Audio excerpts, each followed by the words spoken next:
E la scaccia usana con marchio di tipicità,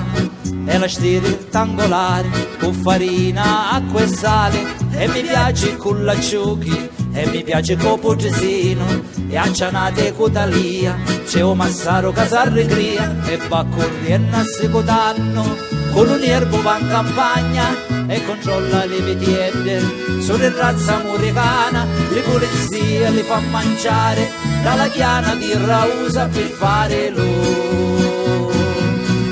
Cosa cavallo?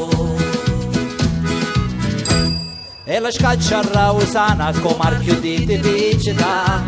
e la stile rettangolare con farina, acqua e sale, e ci mette tanta salsa, cosa cavallo stagionato,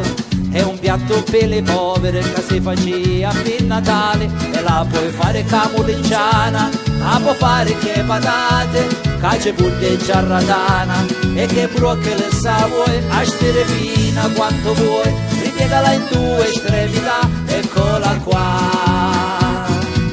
a scaccia con baccalà. Un po' di base, grazie.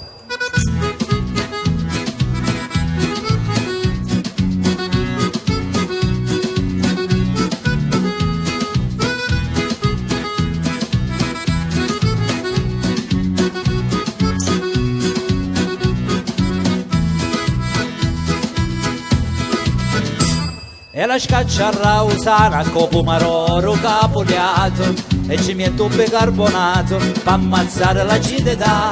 e che buono un ciauro che fa, e li fa in quantità, uoi di olive e pane in casa, di gestione non ce n'è, ma che buona carne cotta, casa si zeccia la monte, e con sfoglio quando sfoglia, e mi piace la qualità, e la porto a Milano, c'è a spiegare come fa, eccola qua, a scaccia cagliate qua.